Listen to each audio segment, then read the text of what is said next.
Hello there, Steve here again. I'm in my shed and I've just been sent the new RetroSix LCD. I ordered it a couple of weeks ago, didn't take too long to arrive. I've had a look inside it because I didn't know that it was the screen when it arrived because, well, no box, it was just in jiffy bags. So we'll have a quick look at the contents and then we'll get on with fitting it into a Game Gear. These are the 3D printed brackets. I've ordered a couple of sets of these because I'm going to try and see if they work with the clone screens, because I have trouble lining the clone screens up. I don't like it. So yeah, ordered 3 of those. Then yeah, this was the one that surprised me. The screen in a jiffy bag, I mean, it survived, it's fine. Just usually they're in bubble wrap and they're within a polystyrene box. Still, that's the screen. Pop that out of the way for a bit. So look at this other bag, which is the new board, which I haven't opened, haven't had a proper look. And then there's these easy solder flex boards.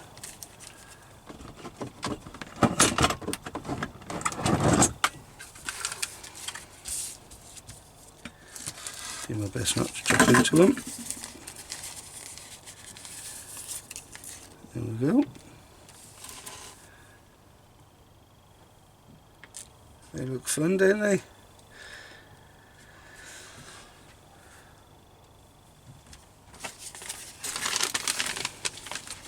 That's those, and this is my receipts, and hopefully in here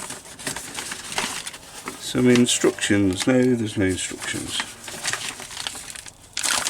Okay, I did a video with the Retro Kai screen and there was a lovely instruction manual included with it. I'm guessing I'm going to have to go online and get an online instruction manual for these, but it doesn't say anywhere on there, unless it's that easy you don't need to. But how will I know what parts to remove? That's disappointing, unless I've missed them. The Game Gear itself, it's empty. I've already recapped, so that's working okay. Already done the shield, the power board and the volume. Okay, here's the installation guide.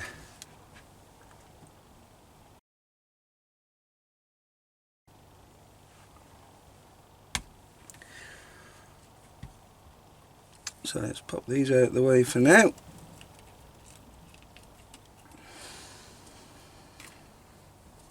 And we'll start with instruction 1.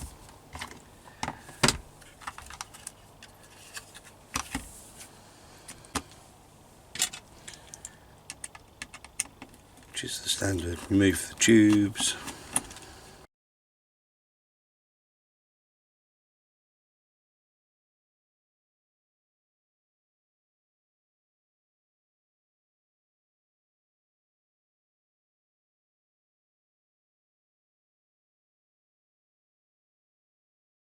Okay, before I get stuck into this proper, I would just like to take this opportunity to remind you, I'm not a professional. This is purely for fun, to see if it can be done.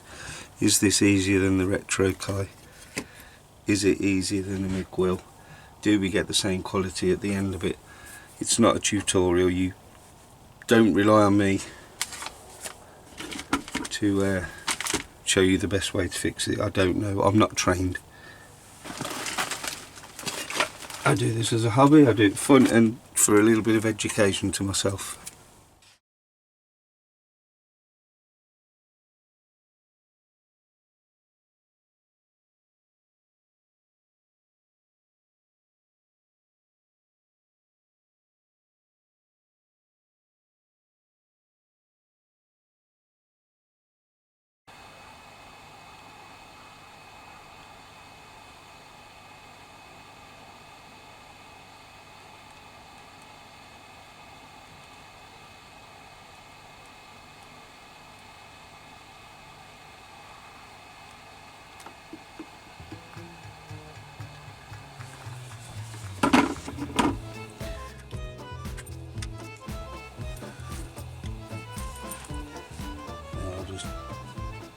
take the ribbon and just carefully remove everything out here.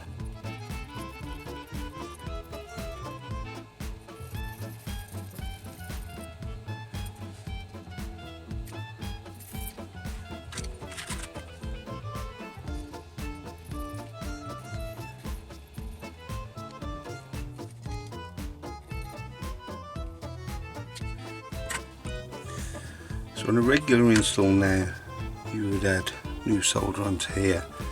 The Retro Kai one specifically told you not to do that. And if I have a quick look on here, once ribbon is removed, make sure to clean up the pads on the boards. There are no pins joined together. Use flux and clean iron to clean the pads. Okay, so the pads are clean.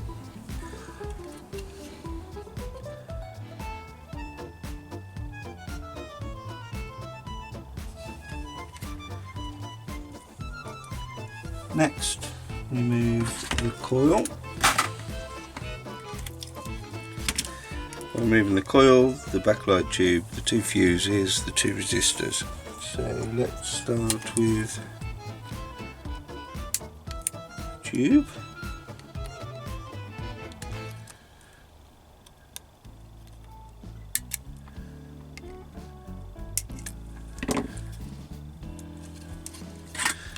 Lovely.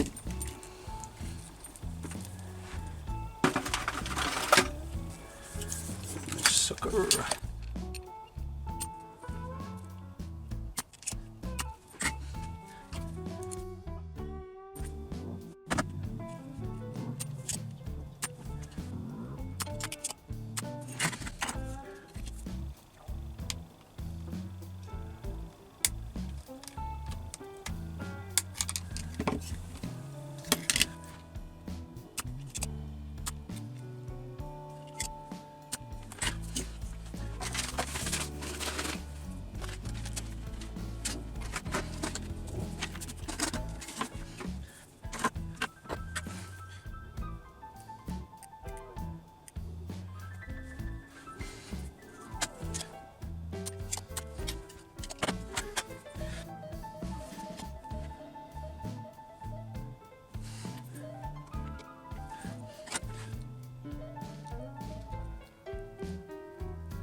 And then remove the 34 volt line, which is this one on its own.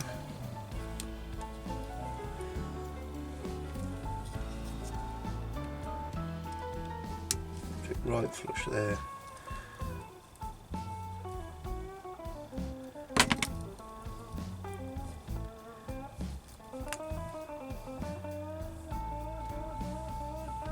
And that pulls out the clip. So my next instruction now is to put the screen on. First of all, I'm going to make sure that this gets a good old clean.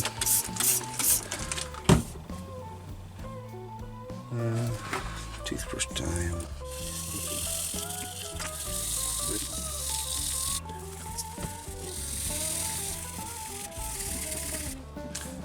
Okay, so it's clean. So iPad all over. Some electrical contact cleaner in here and on the contrast wheel. So now it is time to mount the board.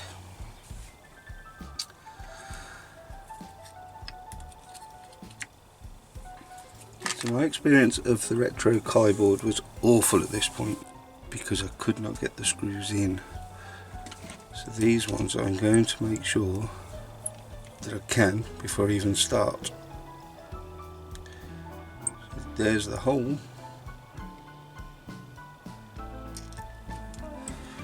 And again, I don't think it's going to accept a screw.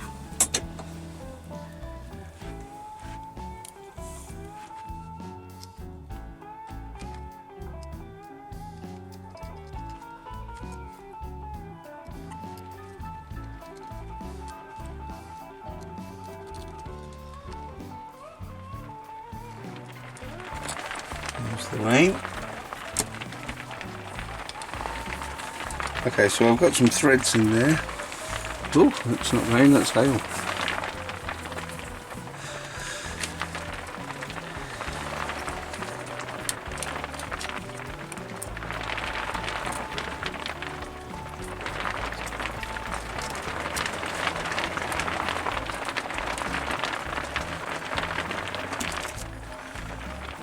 So here's the board, along the back. And there's the nice solder points.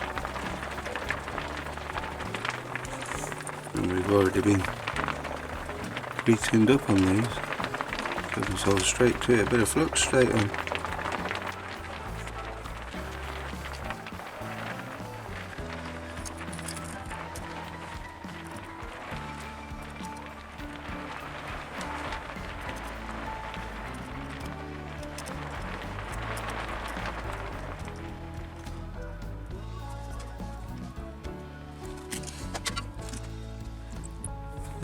Three are in. This one's just been a little bit awkward. It just wants to spring back. I think I can just nudge it.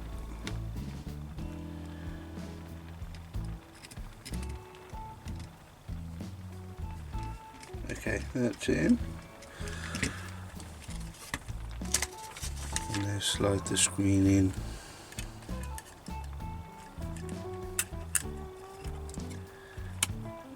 So, there.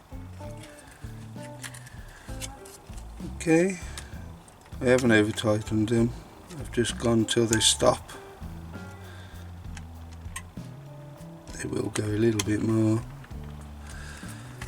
that'll do me. Now, I'm going to put it in the right way.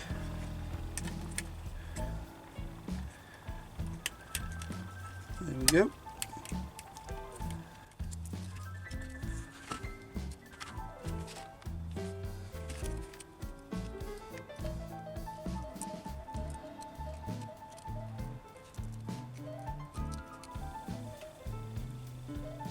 Right, a little bit of a time jump.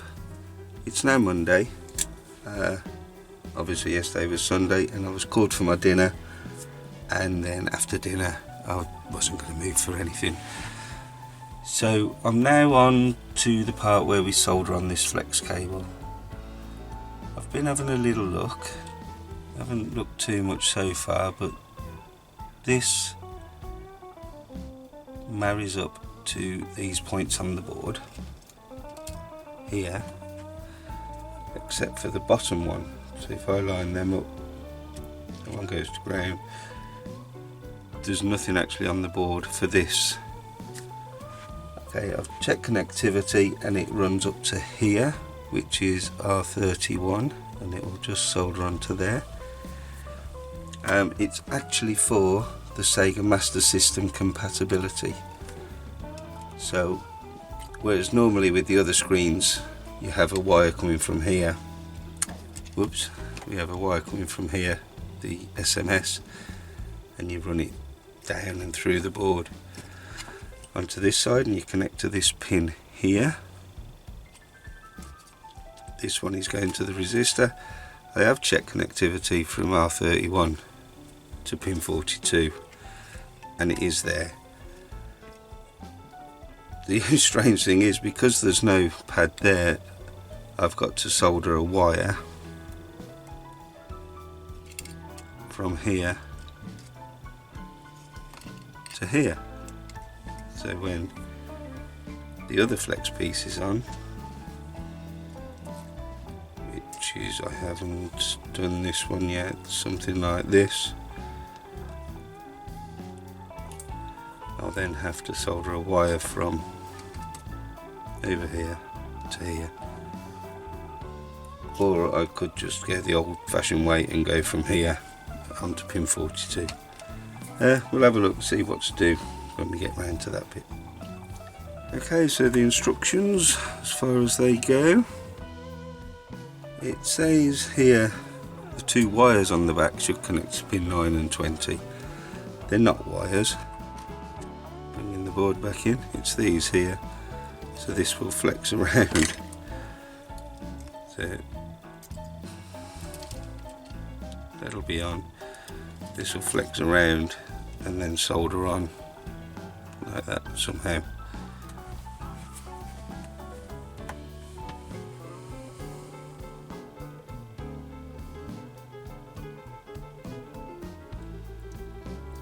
Okay, so this is just the guide for if you want to run wires instead of this wire-free kit. Well, I bought the wire-free kit, I'm going to use that.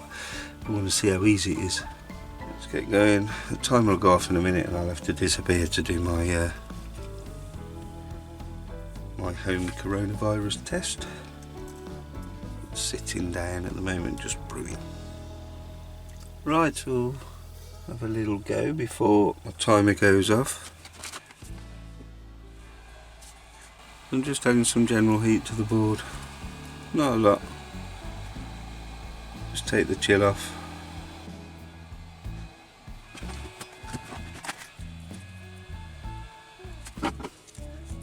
Okay, so one thing I'm going to do is just add a bit of flux everywhere I need to solder.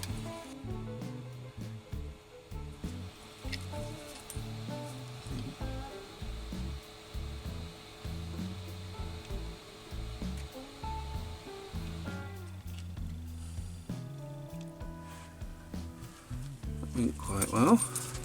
Let's get even closer.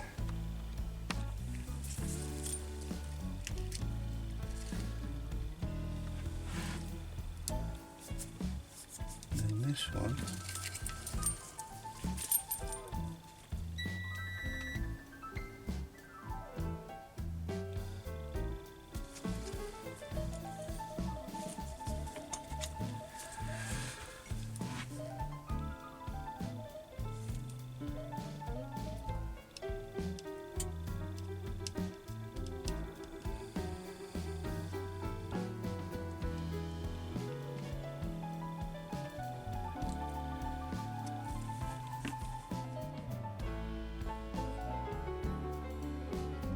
Okay, so what I'm doing is just tapping to add some heat into the pad on the board, and then letting any solder that's on my iron just flow in to fill it up.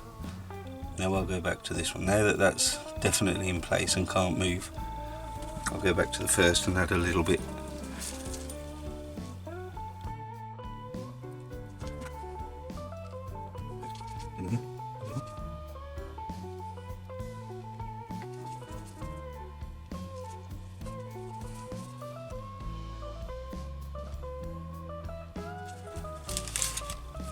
I think that went quite well.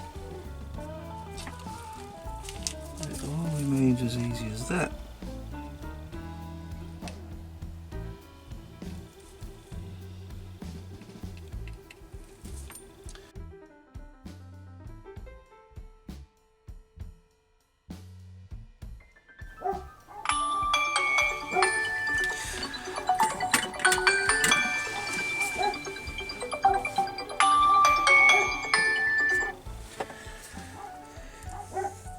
Right, I'll pause there. I'm going to shut the dogs up and I'm going to get my coronavirus test. It's okay, I'm safe to carry on. I'm isolated in my shed anyway, but it was a negative result. Yay. So let's carry on. The result to here. That one's done, that's a nice one. Then these two here.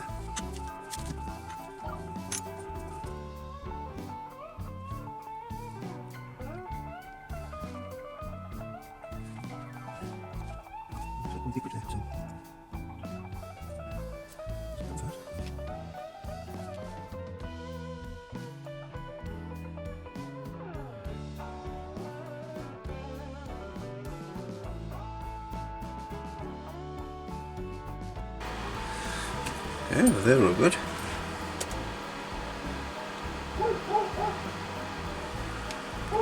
So far, so easy. So I'm going to try my best now to line that one up and that one.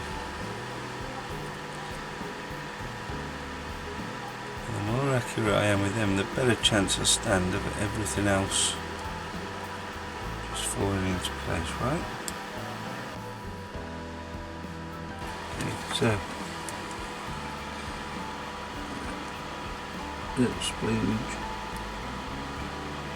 little splooge, just try to use the solder on my tip.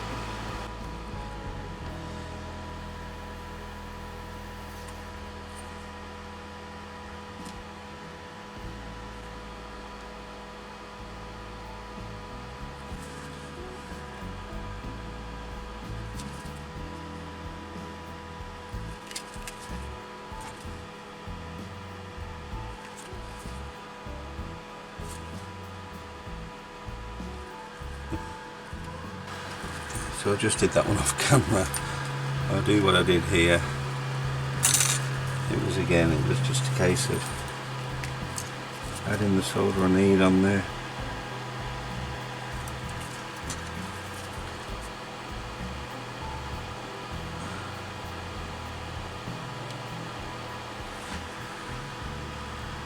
Okay. So that should give me a bit of luck. That should be in the right place. Just need moving a little bit. That's okay. That's okay there. There's enough movement in the board anyway. These ones are going to be more important. Again, both sides of them. That to that.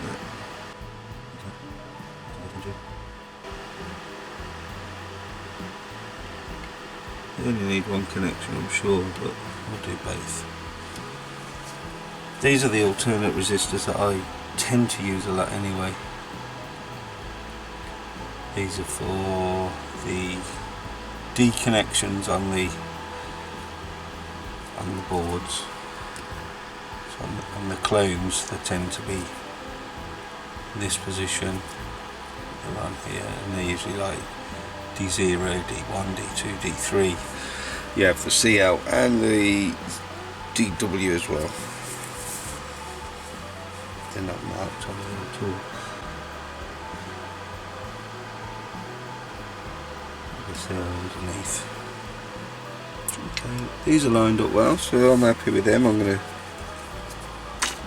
quickly do all of those.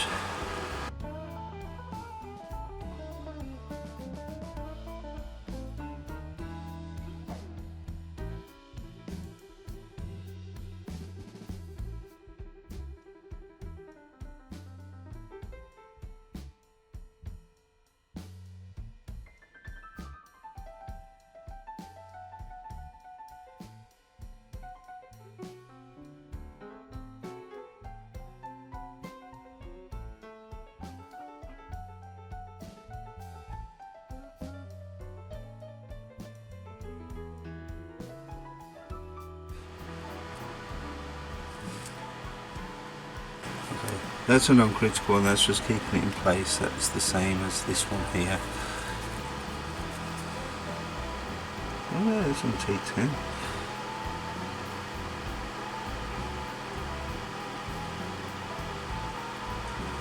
So there must be a connection T10. That must be connecting here somewhere instead of here where it normally goes.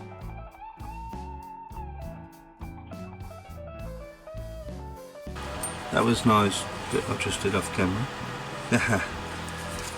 So now this FB1.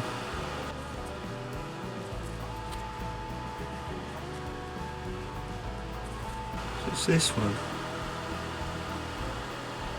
which is just off the edge of the board. So it's actually quite a jump down. It's going to go down quite a long way before I can get to the solder point.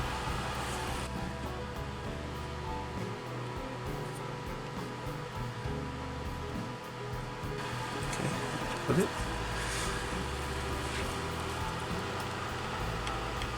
That's definitely on. To these.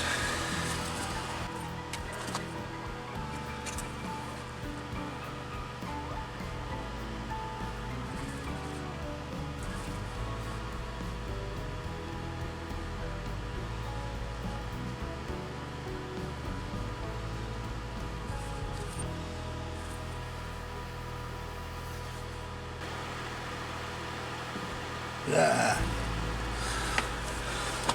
Okay. It was going a bit too easy, I suppose.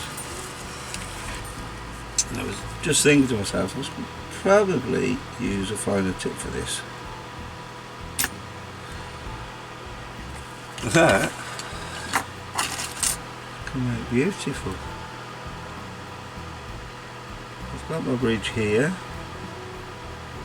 short, and then nothing short in there, so that's that. There we go. Finally on this side, there's this one here.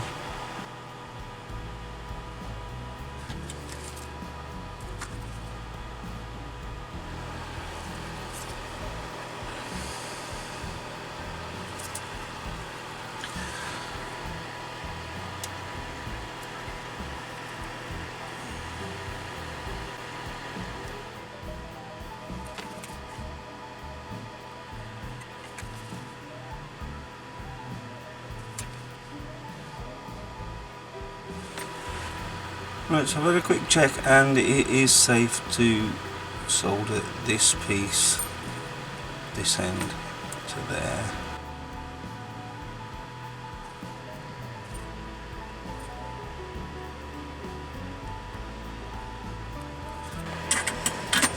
Desperately trying not to solder my finger.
From the bottom of the pin there to top there, bottom of the pin there,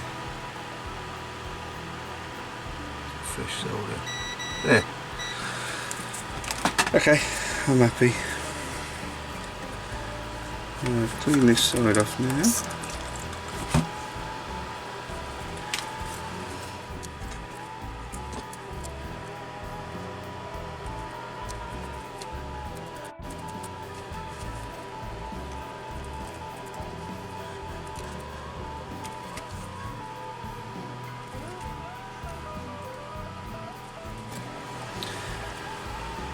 Right, so finally I've got a piece of wire that's just going to feed from this SMS to this SMS, which is the corner one.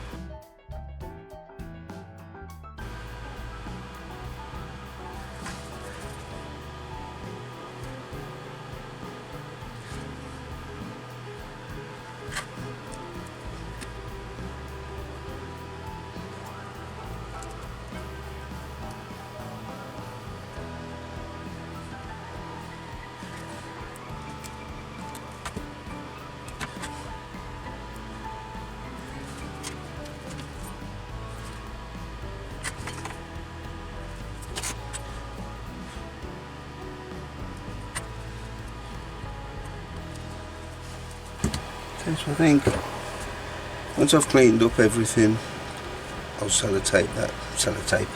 I'll get some insulation tape and just tape that into place. Right now, that's all the connections done. Hopefully. So let's get it onto a power supply and give it a quick test. So like I said, I will be putting a USB-C board on here, but I'm going to test it with an original known working one first, because I have found some screens don't like working so much with the USB-C power supplies. I have asked some questions, but other people haven't had the problem. So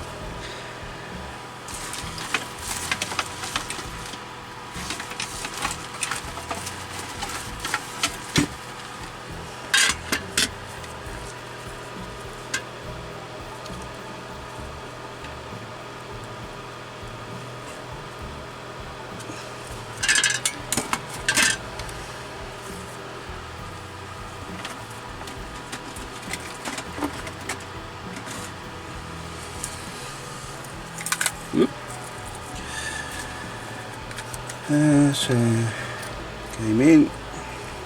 Let's come over it. So I've still got the protective screen on. That won't be coming off for this test.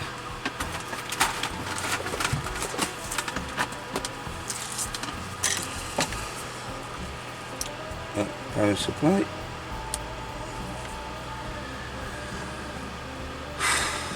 And go. So nothing on the screen yet, but we have got sound. I'll try it about 6 times before I start looking.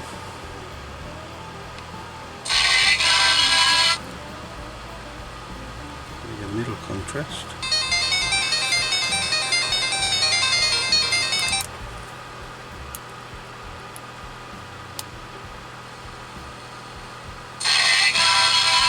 Still nothing.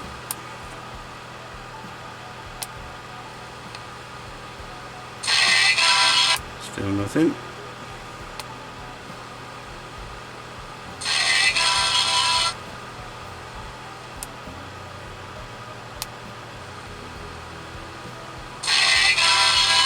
Still nothing.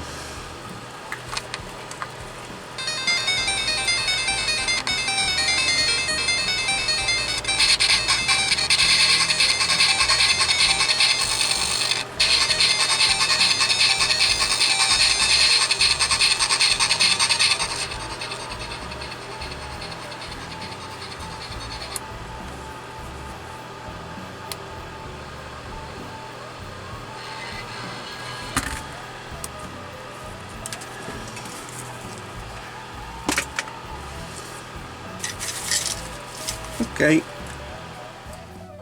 right, so what I'm going to be doing is testing each point with a continuity tester. I'll just fast forward straight through this, or skip it altogether if it's actually something that is just stupidly obvious. Okay, well there is something that's stupidly obvious, but it's the contrast wheels. There's a piece of board that goes there and I haven't soldered it, so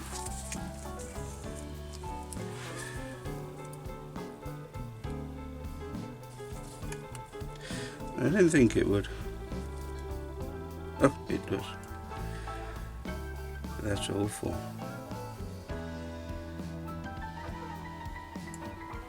That flickering you can see, I can see as well.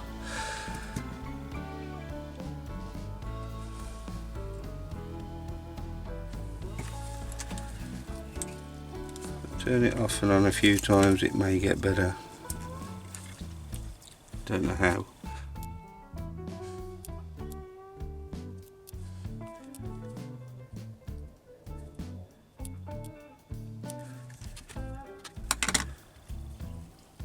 I'm going to make sure I've got no shorts along here.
Okay, so just jumping forward a couple of weeks now, I've had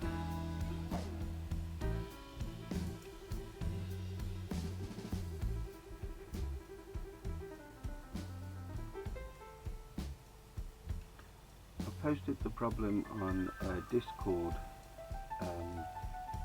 chat board.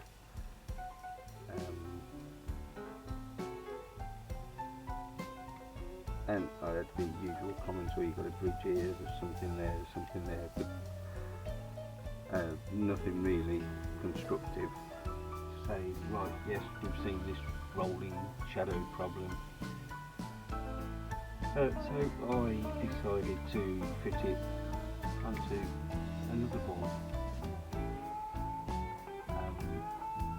And I had the same problem, so I knew that it wasn't anything that I'd done, or else I'd see a different problem. So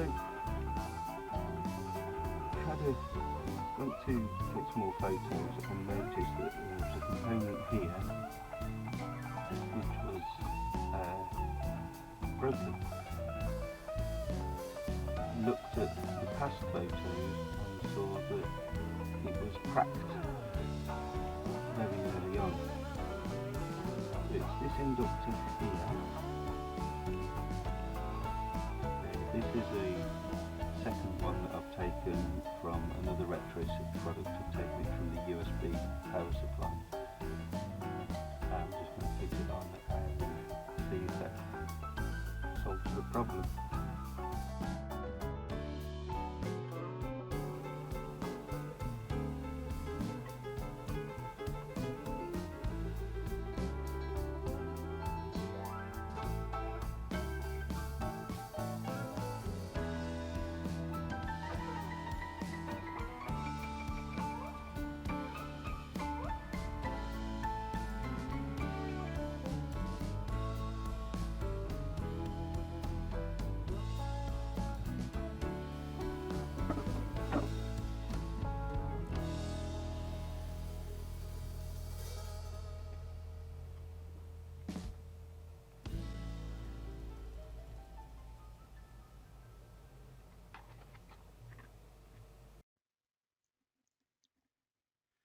Unfortunately, it's at this point that my camera ran out of memory.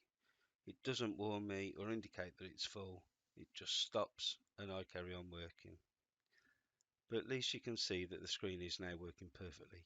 You can also see that it's running on the RetroSix USB-C power board. The RetroSix clean screen is comparable to the other LCD screen upgrades that are available, but is by far the simplest to fit and can easily be fitted in under an hour if you are confident with a soldering iron. I will be fitting a Benven IPS screen soon, which is supposed to have an even clearer display, but it does not have an easy solder solution, so it requires a lot of wires for you to solder. I'll finish off here. I hope you've enjoyed it. Maybe you've learned something. I have. I usually do. So until the next time, take care and bye for now.